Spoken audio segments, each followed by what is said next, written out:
Now, most people look, but they don't actually see.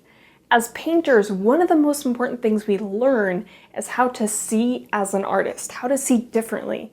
We train our eyes to notice subtle shifts in color and value and in shape. These are things that most people never notice. And when you really learn how to see as a painter, it completely transforms your work, because we don't just paint with our eyes, we paint with our brain and how we see the world. And in this video, I'm going to be sharing and showing you exactly how to develop that kind of vision. It's something that everyone can learn. It's not magic. It's absolutely learnable. Plus, I'm going to be sharing with you a very little known tool that has helped me tremendously to see values and colors more clearly. This is something that my instructor shared with me in art school, and I'm going to be sharing with you today. So no matter where you're at this moment, whether a very experienced painter or complete beginner, this video will help you to continue to develop your eye. This is something we need to constantly be working on because there's always more room to grow. And I will give you the tools to know how to do that. When we think of improving or transforming our painting, we often focus on technique, brushwork, color theory, anatomy, etc., etc. However, all of that is meaningless without one foundational skill, and that is to be able to actually see what is in front of you, not what you think you see. There is a difference, a big difference between what you think you see and what is actually truly in front of you. For example, now this is a mistake we've probably all made. I know I certainly have. Let's say you're painting an eye. You draw it out, you mix all the colors and apply them and everything, and when you're done, you step back and you compare your painting with your subject matter. And you realize it does not at all resemble what you're actually seeing. And this is a trap that's so easy to fall into. Here, you are painting what you thought you saw, but not what was actually really in front of you. And this is so easy to do, especially with things that are very familiar to us, like an eye. Now, our brain is amazing and is very efficient and loves shortcuts. So when we see a tree or an eye, it fills in symbols, but not the truth of what is actually there.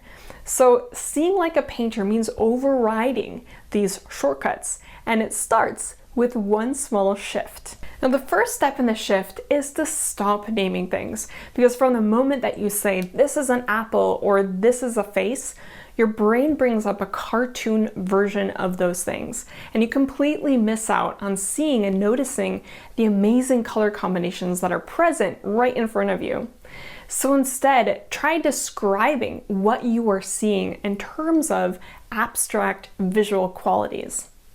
Now, let's say you've set up a still life for yourself of a rose in a vase, specifically a dried rose in a vase, and that's what you're calling it. You're calling it a dried rose in a vase. But instead of doing that, let's pick out its abstract elements and really think of it in terms of that.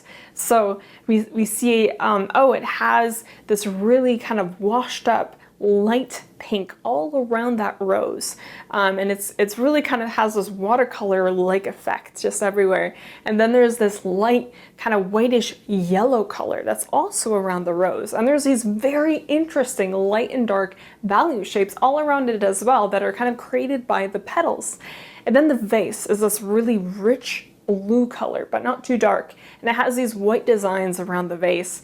And the right side is in shadow and the left side is lighter in value. And I could go on and on with this, but this is an example of just how to see it in terms of an abstract visual lens. Already with this way of seeing, you're noticing far more than in the previous description. And you can really compare a painting when you're thinking in an abstract way versus when you are thinking in terms of just things. We actually really have to think abstractly when we paint. All the old masters before us thought and painted in this way because we actually don't really have a choice. We have to work with colors and values with our tools. We don't have any other way to work. It's the language that we have to use when we paint. Now, a little trick that can sometimes help you to see your subject matter in terms of colors and values instead of as things is to simply turn your painting upside down and or look at your subject matter, your reference, upside down. This helps to kind of get your brain to stop labeling things and instead just simply observe what is there. So suddenly you're noticing value masses and shapes and edges more, which is exactly what painters need to focus on. Now, next up, you need to start simplifying values. Value is all about the lightness or darkness of something. Value is much more important than color. If your values are off in a painting, then the painting will not work, even if the colors are really, really beautiful in the painting.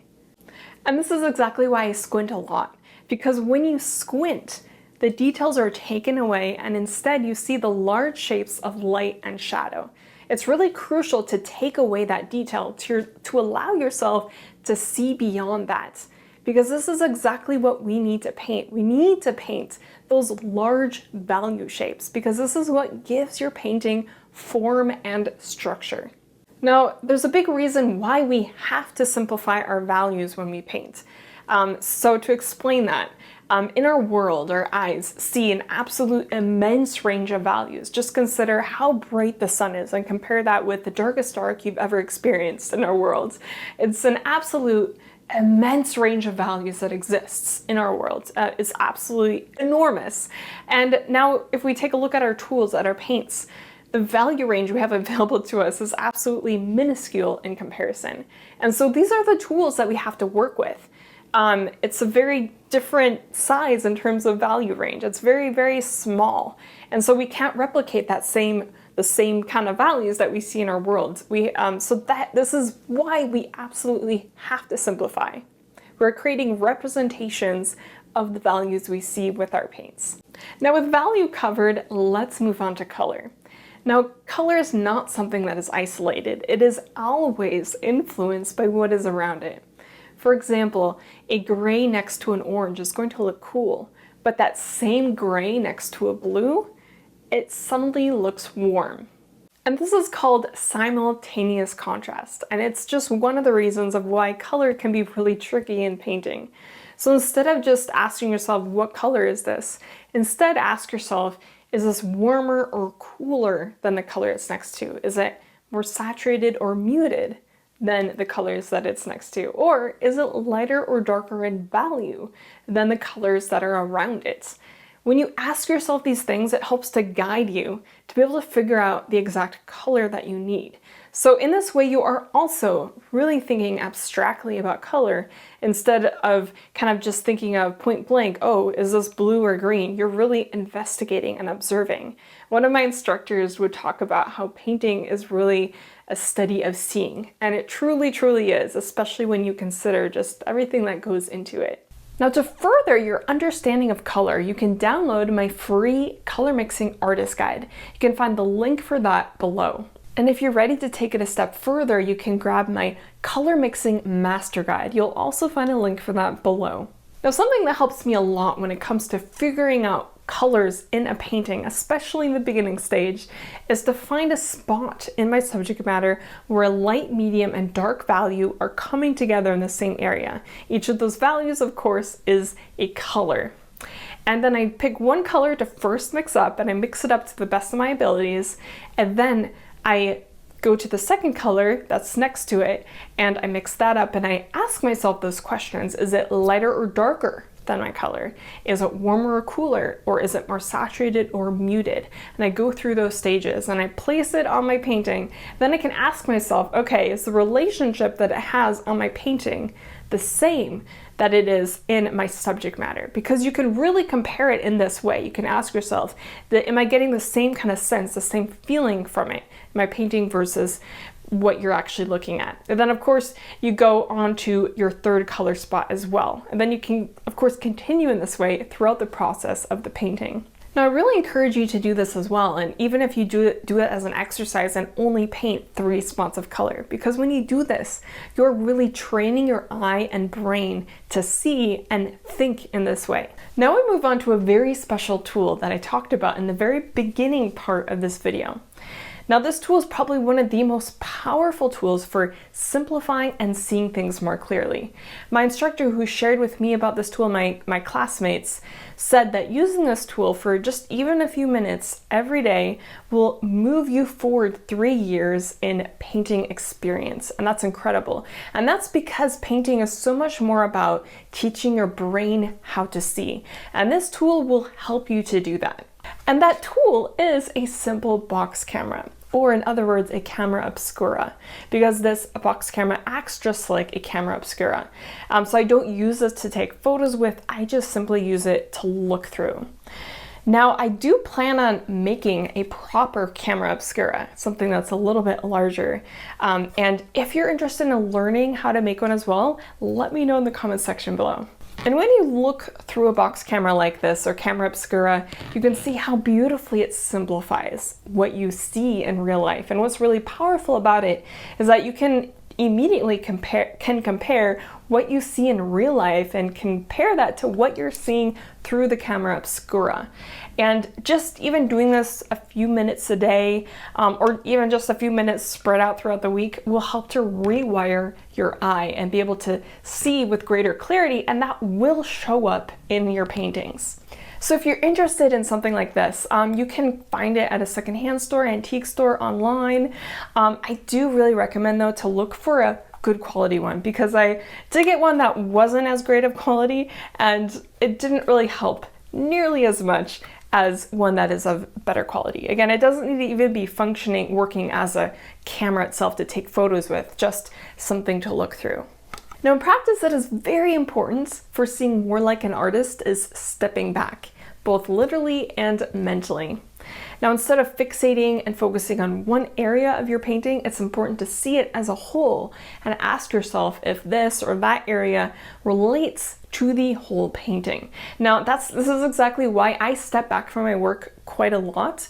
Sometimes just a few steps, sometimes more, because that allows you to look at your painting with a very different perspective, and you can more easily see it as a whole. You can more easily see the entire thing and kind of point out, oh, if one area is not really working so well with the rest of the painting. You can tell like the values are off, or, just if things aren't working so well.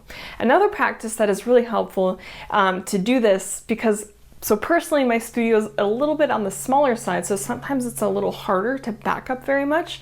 So I use my phone's camera to take a picture of my painting and look at it through just my phone, because I can see it in a smaller format. And funny enough, seeing it much smaller like this, it kind of mimics that experience of stepping back and looking at your painting, because you can see it more as a whole. And if something isn't working so well, it will stand out to you. It's amazing what you can notice when it's on a smaller format versus when you're seeing it more up close. Now, that was a lot that we covered here, so I'll do a quick recap of all the things that you can do to help yourself see more like a painter. Now, number 1, stop naming things and instead view your subject matter in terms of value and color. Number 2, squint regularly so that you can see past all the details and focus on the big value shapes. Number 3, color is relative and not absolute.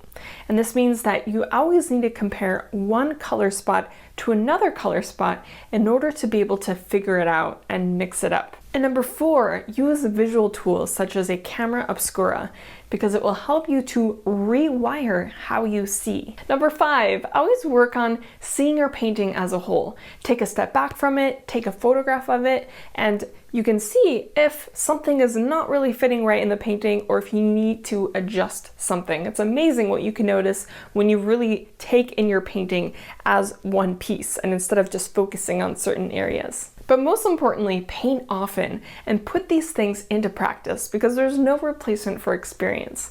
But even if you're not able to physically actually paint, you can practice painting without actually painting by working on how you see the world, by putting into practice all the things that I talked about in this video. A little story just from my own experience. There was a period of time I went through where I wasn't really able to paint very much. But what I was able to do is, just as I went about life, I was able to work on my eyes and work on seeing more like an artist. And when I was able to get back to painting, I definitely saw a marked improvement in my painting, and that's all because painting is so much about how we see and training ourselves to see more like an artist. Now, learning to see like a painter is a process, and it will become deeply rewarding the more you engage with it, because you will come to see the world in a whole new way. So it doesn't just change your painting, but it also changes the way you experience the world and see the world. And honestly, it will make your life richer because of that. Thank you so much for watching. If you have any questions or comments, leave those in the comment section below. I always love hearing from you. And if you haven't already, like this video and subscribe. And don't forget to grab my free color mixing artist guide that is linked below. It's a great way to start training your eye for color and value. I'll see you in the next video.